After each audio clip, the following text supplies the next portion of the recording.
joining Session 2, Positive Solutions for Families. Last month, we talked about the importance of supporting the development of social-emotional skills.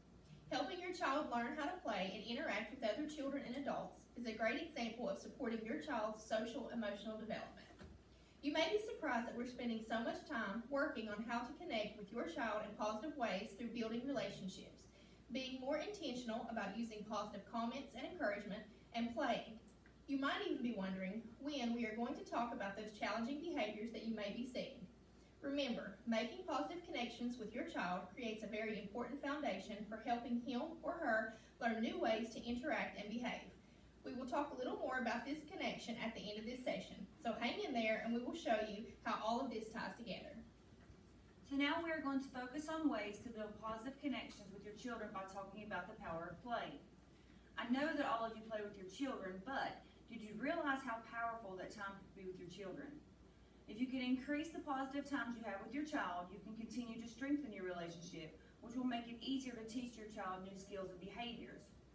Some examples of advantages to playing with your child could be your child enjoys it, makes them happy to spend time with you on their level, it increases creativity, builds positive relationships, teaches them new skills, shows your child how to use social skills and interact with others. They learn how to problem solve, and also you as the parent enjoy it. Some obstacles, however, could be that there's just not enough time. You have more than one child and a sibling may get jealous. There's not enough space to play. You as the parent may be just too tired after work to play. Playtime with your child may be more of a struggle than fun. And maybe you just don't know how to play. While these obstacles are very real, we need to problem solve together and figure out how we can make playing with our children a priority. The benefits far outweigh the barriers. To demonstrate how the benefits outweigh the barriers, let's talk about the power of play. Play can benefit your child in so many ways. Play provides multiple opportunities for children to learn social, communication, and academic skills. We may think that play is something all children do instinctively, and that we really don't need to spend time playing with our children, but it is so important for you to find time to play with them. Play helps build a positive relationship with your child, which is another example of filling or refilling your child's relationship tank. Through play, you can help your children learn to solve problems, try new ideas, and explore their creativity. In addition, playtime with children and adults can build a child's vocabulary so that children can learn to communicate more effectively, which may reduce challenging behaviors. Children also learn social skills such as turn-taking, sharing, and being empathetic. We want to think about play situations where the child's in control and the adult follows their lead. The adult allows the child to organize the play situation. They then imitate the child's play and uses talk to engage with the child. Talking or play narrative is like being a sports announcer and giving a play-by-play of what's going on. You give a play-by-play account of what your child is doing. This will also help them stay engaged, help with their vocabulary, and make them feel special because you're interested and engaged in what they're doing. All this helps build positive relationships and provides lots of opportunities for positive comments and encouragement. This type of play provides opportunities for you to model positive social skills such as sharing, taking turns, helping others, and giving compliments. Providing these types of opportunities for your child to practice these skills will help them learn the skills they need while playing with other kids. It's wonderful if you could spend 10 to 15 minutes each day to use this type of play. Now let's go over some powerful parenting practice tips. Tip 1, follow your child's lead. Tip 2, talk about what your child's doing. Tip 3, encourage their creativity and imagination. 4, watch for cues that they're losing interest and becoming bored. 5, avoid the power struggle. 6, just have fun together.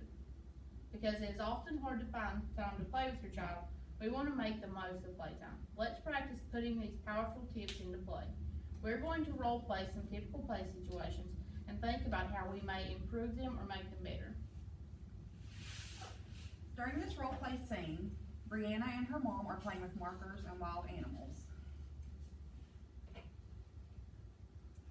Roar. Brianna, that is a snake, not a lion. What does the snake say? My snake says roar. No, that isn't right, Brianna. See, a snake says hiss, not roar. The lion roars. Here's a lion for you to play with. Roar. That's right, Brianna. You got it. Do you know what a lion's baby is called? A baby. No, they're called cubs, lion cubs. How many snakes do you have, Brianna? 1, 2, 3. You missed one. Let's count them again. 1, 2, 3, 4. 4. 4, Mom. You gonna be the lion's daddy? This isn't a lion. What is this called? It's the lion's daddy. No, this is a tiger. What color is this tiger? Black and yellow. No, Bree. It's orange and black. See? All right, Brianna, you are done playing. The tips that we have for that scenario are to talk about what your child is doing. That means describing, commenting, and expanding on what they are doing. When you ask lots of questions, it often stops the play and then the child loses interest or becomes frustrated. Try to limit the number of questions you ask. Sometimes it's really hard to let our children be creative when we are trying to teach them the names of animals, colors, sounds, etc. We want them to learn, but it is also important for us to sometimes just go with the flow, follow their lead, and see where the play situation takes them. There will be other opportunities and times to teach labels, colors, and sounds. Remember that this is a time for you to have fun with your child, strengthen your relationship, and use positive comments and encouragement to refill that relationship tank.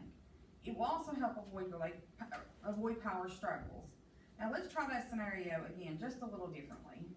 Again, Brianna and her mom are playing on the floor. Oh, Bree, you have a lion. That's a really big lion. Is it a daddy lion because it has the mane? Is that what makes it go so fast? Oh, that lion is moving really fast. He is running. I wonder why he's moving so fast. Trying to get to his tree's house. Oh, is the tiger the lion's friend? Yep. And the snake is too. Is that the snake that roars? Yes. And his friend, he taught his friend the lion how to roar too. Wow, he must be a very special friend to teach him how to roar. Look, I see 1, 2, 3 snakes. Did the lion teach them to roar too? Yes. 1, 2, 3. He teaches all his friends how to roar. He taught me how to roar too. Listen, roar. Wow, I would love to learn how to roar. Do you think he could teach me? Of course. This was a great example of following the child's lead, encouraging creativity, and having fun together. You can also play with your child using these same tips when you're in the car, at the grocery store, or in the bath, just to name a few routines. For example, your child may pretend a washcloth is a fish and make it jump and swim under the water. So may be fish food. When we take advantage of play opportunities during daily routines, it makes it easier to find the time to play. You don't need expensive toys either. Think of the play as interactions between you and your child, not the props and toys that you have at hand.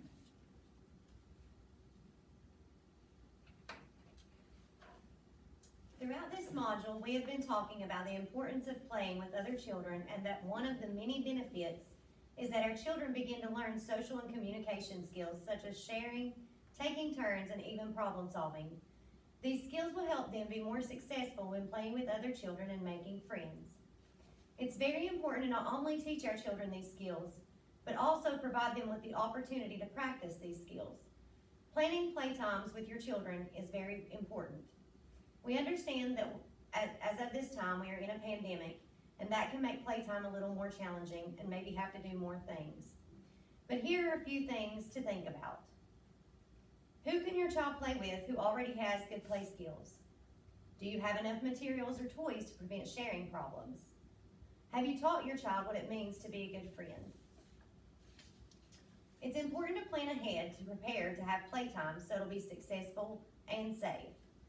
Have your play area clean, sanitized, and safe. Stay nearby to help your child. Keep playtime short. Remind your child to use their words. And help your child begin to understand the other child's perspective. After playtime is over, you can promote the skills that your child uses by making sure you tell your child what went well. Ask your child if they enjoyed the playtime. And remember to always follow their lead on describing the activities that happened. The focus of this month's session was making it happen. And if you watched Module 1 session, you will remember that the focus was making a connection. The other advocates and myself have discussed many ways for you to make connections with your children. Through these positive connections, we can help our children feel more confident, learn interactions, and develop friendship skills. We need to teach our children these skills and provide opportunities for them to practice their new skills. When they have learned to use these skills, they are less likely to use challenging behaviors. I hope that as you view the positive solution for family sessions, you'll continue to gain useful information and practice tools to help you better understand how to encourage and teach your child life skills to prevent challenging behaviors. Keep an eye out for our next positive solution for family sessions, where we will be discussing why do children do what they do.